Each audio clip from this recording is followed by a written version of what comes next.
Hey guys, how's it going? Pete Mercer here and welcome back to how to plan your gym session. So now that we've been warmed up, we're going to move on to our main components, which will consist of our main cardiovascular exercise and our main resistance training. Now you might be thinking, why would I do my CV before doing my weights? That doesn't make sense. It's going to be detrimental to my gains, that kind of thing. But if you're just doing this for the enjoyment out of it, you just want to get fit or put on some muscle, it's not that serious. There's no harm in doing your CV short session before your weight training. Now if you're more serious about things, you're doing contest prep or bodybuilding and you have to track how many calories you're burning in the week, that's going to be a bigger deal because you might take up to an hour or 2 hours doing your cardiovascular stuff and you might have to do it away from it, this, that and the other, but this is just for our general purposes for the everyday man who's going to the gym. So this is what we're going to do. So main CV, what happens when we're doing our main cardiovascular exercise, which is for our cardio health or for burning calories? Well, it will increase the size of the heart muscle, it will increase our cardiac output, it will reduce blood pressure, it will increase blood volume,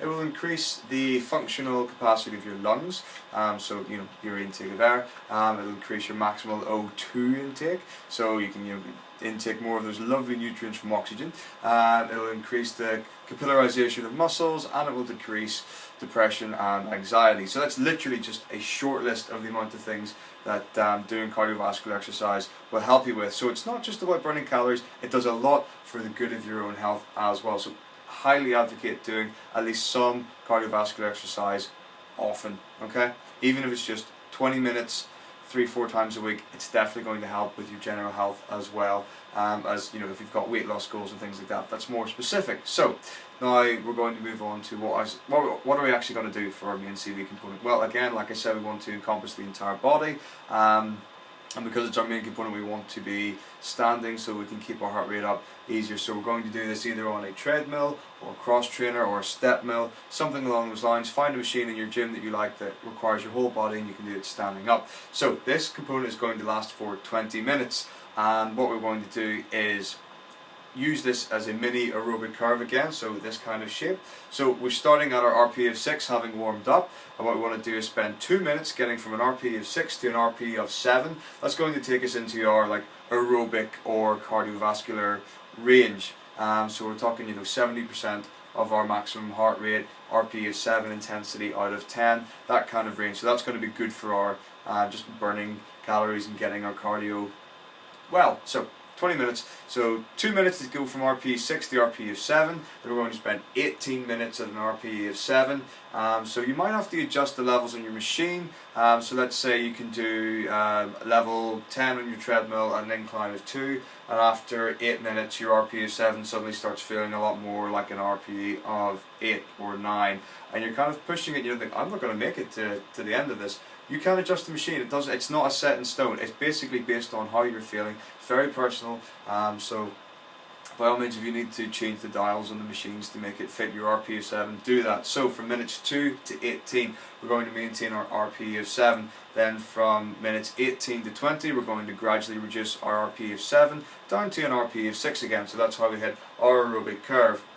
And then obviously once we're at RPE of 6, we're ready to do our next main component, which is our resistance training. So to cover that again quickly, 20 minutes total CV, do it whole body exercise, preferably standing, that way we can easily work our heart rate and pulse, body temperature up, that kind of thing. So minutes 0 to 2 will be spent getting from an RPE of 6 to an RPE of 7, minutes 2 to 18 RPE of 7, and minutes 18 to 20 RPE of 7 down to an RPE of 6, and again adjust the dials and the levels of the machine to suit your needs to maintain that RPE of 7. So now we've done our cardiovascular exercise, we're going to move on to our resistance training. So what does resistance training do for you? Lifting the weights, that is. So this will increase our strength and size of ligaments, it will increase bone density and strength, it will increase our motor unit activation, it will increase testosterone and growth hormone, that good stuff that we all want.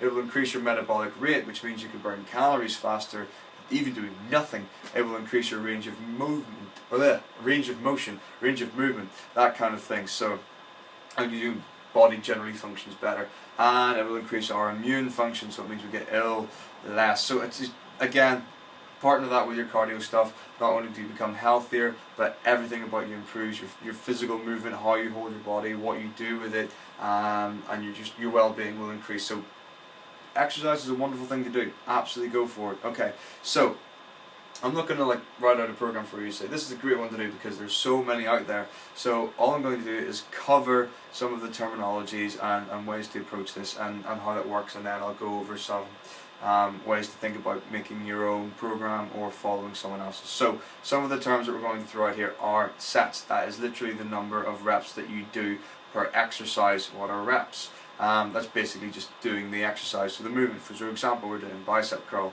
You know, we're starting off at full extension, keeping soft elbows, and then we're going to bring our arm into flexion, you know, rotating around the pivot joint of your elbow until we hit, you know, a nice contraction in the bicep, and then you bring it down again. That is one repetition, and you do that. So, you know, these are things that we all know. So our repetition maximum is the maximum number of reps that we can do at a given resistance with good technique. And this is important because we all know form is important. So you want to perform the exercise correctly, and your repetition maximum is how many you can do at the given weight with good form. So what we want to do with that is reach a voluntary fatigue, and that is do not train to failure. I'm not saying don't utilize training to failure, but be smart about it. There are many ways of going about it. Again, utilizing your RPE scale, things like that.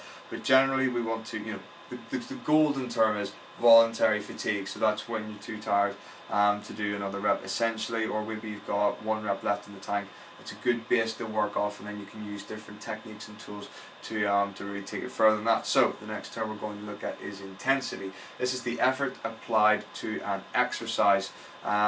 It's not like how hard does it feel. It's not you know, trying to hit your 1 rep max or anything like that there. So our intensity is the amount of effort applied to each exercise. So next we're going to go on to, like, in that our 1 rep max equals the maximum intensity, okay?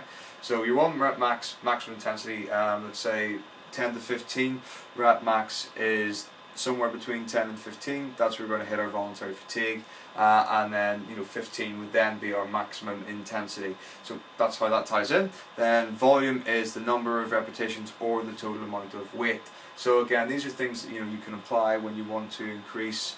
Let's say you're trying to get your progressive overload, so you can increase things like the volume. You can increase what rep maximum you're aiming for, and that will again affect the amount of weight. So that's the kind of terms that you throw out that you might want to consider when applying, you know, a program to yourself.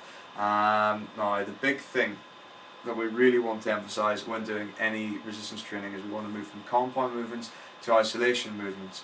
And this is just the best way to train, because you're utilizing more muscle groups and more joints in one movement, and then you kind of just gradually wear it down until you're doing the individual movements, and then that's where we kind of burn things out, as it were. So let's say we're doing a push workout. You're going to start with your chest press because it's using shoulder joint and it's using our elbow joint, so we're going between flexion and extension. Then you might do overhead press, flexion and extension, and then you might go into your isolation movements. So let's say you're doing chest flies.